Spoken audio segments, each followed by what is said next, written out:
আর এবার নজর রাখতে হচ্ছে অবশ্যই ময়দানের দিকে, কারণ শতাব্দী প্রাচীন ক্লাব মোহনবাগানের নির্বাচন যতই কাছাকাছি এগিয়ে আসছে ততই কিন্তু মোহনবাগানের শাসক এবং বিরোধী গোষ্ঠীর মধ্যে যে বাকযুদ্ধ, সেই বাকযুদ্ধ একেবারে চরমে উঠেছে বসু পরিবারের অন্দরের কথা। কারণ মোহনবাগানে যারা শাসকপন্থী তারা বলছে যে বসু পরিবারের ভাঙন আসন্ন, যদিও পাল্টা দেওয়া হচ্ছে বিরোধী গোষ্ঠীর তরফ থেকে। শতাব্দী প্রাচীন মোহনবাগান ক্লাবে নির্বাচন এসে গিয়েছে। নতুন সহস্রাব্দে মোহনবাগানে একাধিক নির্বাচন গিয়েছে। কখনো বলরাম চৌধুরী বনাম টুটু বসু, কখনো বা অঞ্জন মিত্র বনাম টুটু বসুর লড়াই দেখেছে ময়দান। এবার মোহনবাগানের আসন্ন নির্বাচনে দুই যুযুধান প্রতিপক্ষ দেবাশিস দত্ত বনাম সৃঞ্জয় বসুর দ্বৈরথের প্রাবল্য এতটাই যে তার জেরে ময়দানে নতুন আশঙ্কার আমদানি। বসু পরিবারে ফাটল। মোহনবাগানে অতীতের নির্বাচনে দেখা গিয়েছে বিপক্ষের দুর্গ ভেঙে জয়ের কেতন উড়িয়েছেন মোহনবাগানের সর্বময় কর্তা স্বপন সাধন ওরফে টুটু বসু। কিন্তু এবার নাকি তার পরিবারেই ফাটল ধরে গিয়েছে বলে দাবি শাসক গোষ্ঠীর সমর্থকদের। তাদের আরও দাবি, গত 3 বছর দেবাশিস দত্তের কমিটিতে থাকা টুটু বসুর ছোট ছেলে সৌমিক বসু এই নির্বাচনে শাসক গোষ্ঠীর পাশেই রয়েছেন। আর তা নিয়েই এই জল্পনা মোহনবাগান পরিবারে। এখানেই শেষ নয়, টুটু বসুর ছোট ছেলের ছবি দিয়ে নির্বাচনের পোস্টারও বানিয়েছে শাসক গোষ্ঠী। আগুনে আরও ঘি ঢেলেছে শাসক গোষ্ঠীর সভায় সৌমিক বাবুর এই সাম্প্রতিক ভাষণ। এই কমিটির সম্বন্ধে নতুন করে আমার মনে হয় না বলার কিছু আছে। একটা কথা আছে না যে ওই এক কাতি কলা, তো একটা যদি পচা কলা থাকে তাহলে অনেকগুলো কলাকে পচিয়ে দেয়।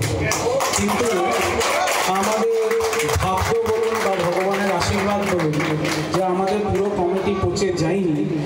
শাসক গোষ্ঠীর এই পোস্টার প্রকাশের পরে মঙ্গলবার নৈহাটির সভা থেকে কড়া প্রতিক্রিয়া দিয়েছেন সৌমিকের দাদা ও বিরোধী গোষ্ঠীর সচিব পদপ্রার্থী সৃঞ্জয় বসু। আমি যখন ছিলাম না, আমি রিজাইন করেছিলাম, তখন ও ছিল। তো মোহনবাগান আলাদা জিনিস, সেখানে ভাই থাকুক না থাকুক ইট ডাজেন্ট ম্যাটার। আজকে দেবাশিস দত্ত নিশ্চয়ই উইকেটটা দুর্বল, তাই জন্য তিনি আমার ভাইয়ের ছবি ইউজ করছেন নানা রকম। একদিন বলছেন টুটু বোস নেই, একদিন বলছে টুটু বসই আমার দলে। তো উনি ঠিক করুন আগে উনি কি বলবেন।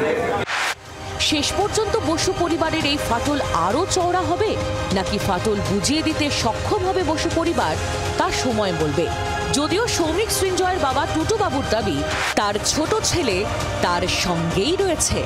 নৈহাটি থেকে বরুণ ও কলকাতা থেকে দেবাঞ্জনের রিপোর্ট, জি24 ঘন্টা।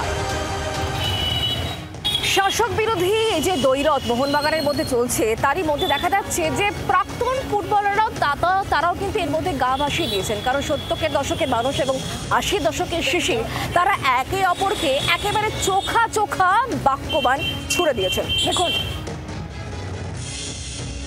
29শে জুলাই 150 জন খেলোয়াড় এসেছিল।